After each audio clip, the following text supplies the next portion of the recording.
Do do do do do do.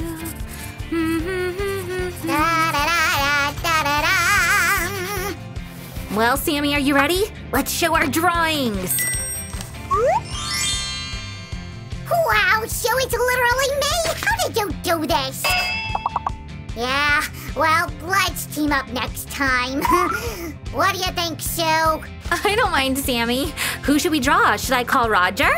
Roger is too small for us, Sue. With such a team, we can even target the Mona Lisa. That's a great idea, Sammy.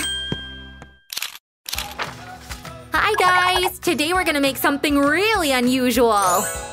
We'll make a copy of the most famous portrait in the world, the Mona Lisa. And I've already found a perfect reference. Thank you, Sammy. First of all, we need to sketch out the proportions for future drawings, because the Mona Lisa is a very proportional picture. Let's do it by hand. We'll start with the head and hair. So, do all people have the same face proportions? Not really, Sammy. All people have different features. I mean, the eyes, nose, and mouth. But there is no one as beautiful and perfect as me. It's time to go in with the shadows and the highlights. Don't skip this part, because it will help us to understand the proportions better. Correct proportions is like 90% of a perfect drawing.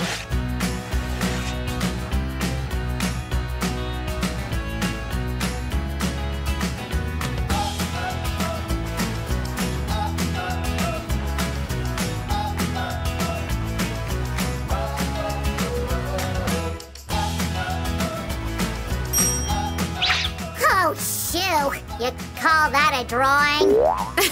Did you think this was ready? Of course it's not. We've just made the sketch so that the final result will be nice and clean. Now we're gonna transfer the main lines onto a new paper sheet. For this, we'll need a piece of sepia chalk stick. Where is it? Is this the brown one you're searching for? I owe you one, Sammy. It's all very simple. We just need to rub it all over the back of our drawing. What are we gonna use to draw our Mona Lisa picture? The oil paints like Da Vinci did? Or acrylic paints, which are much easier? Or maybe watercolor? Oh, did I forget to tell you? We need crayons. That'll be something new. Then I'd better go get a new pack for such a special occasion. I didn't know we had one. This slime has so many secrets. In the meantime, let's place the drawing on top of the clean sheet and go over the outline. Try to do it very precisely and tightly so that the imprint becomes clearly visible on the paper. Like this. Okay, this is the moment, guys. Fingers crossed. I hope it worked. Ta-da! That's great! Give us a thumbs up, guys, if you like that simple and effective technique. Da-da-da-da. Let's see if I'm still able to do magic tricks. Sammy! You need to be careful with crayons. Sorry. There you go. That's better. Absolutely. Okay, let's go. We'll start with the easiest part and the biggest spot on Mona Lisa's figure, her hair. At first, we'll use the lighter colors, because that way we won't make any serious mistakes. And then we'll add the darker colors. And all the colors will start to blend. Oh, it's gonna be so great. Hey, I heard people calling the painting Joconda. I wonder why you tricked me, Susan. I didn't, Sammy. The thing is, the title of this painting comes from Giorgio Vasari's biography of Leonardo da Vinci, in which he calls this lady Lisa Gherardini, the wife of a wealthy Florentine businessman, Francesco del Giocondo. Okay, I get it, but what does Mona mean? Mona was a common Italian contraction of Madonna, meaning my lady or madame. Interesting. I see the hair is done and you need this for the face. You're absolutely right, Sammy. We get to the main and hardest part of our drawing. The technique is the same. We'll start with lighter colors. Try to work with the whole piece, guys, not with the spots, and then add darker shadows.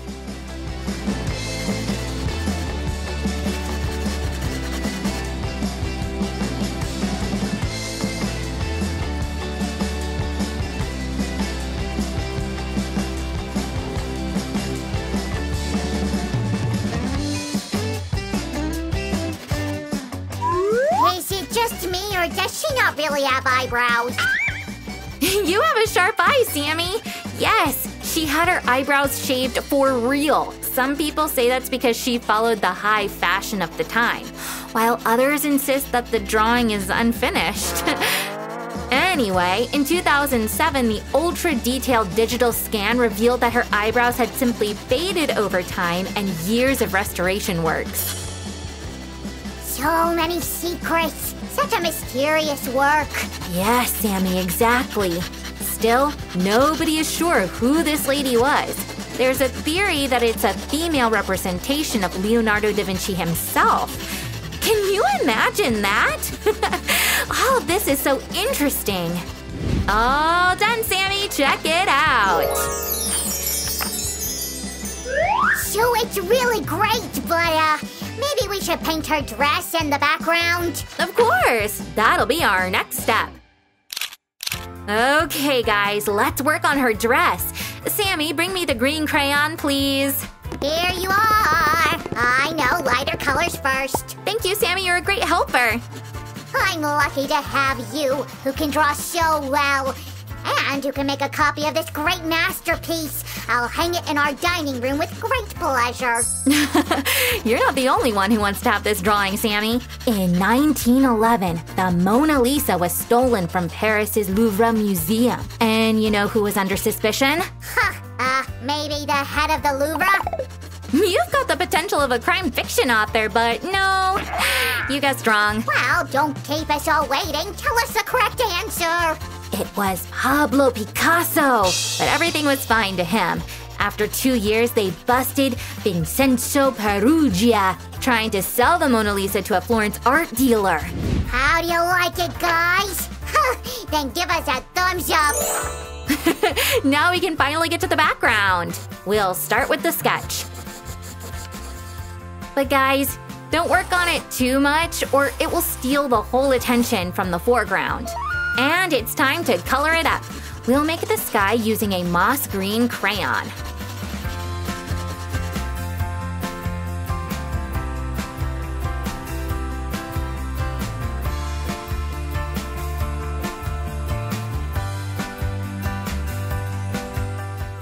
Oh, we're almost done. I'm so excited! Yes, Sammy, just a little bit left. Hey, Mr. Sharp Eye, have you ever noticed something over Mona Lisa's left shoulder? I don't know. Usually my eyes are on Mona Lisa, not on the background.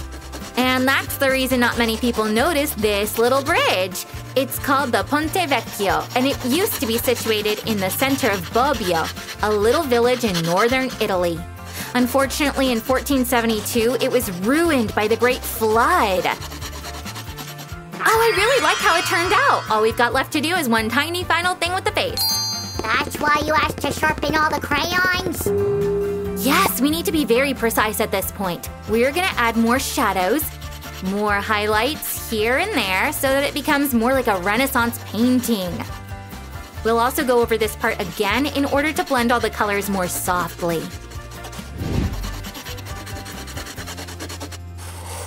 All done!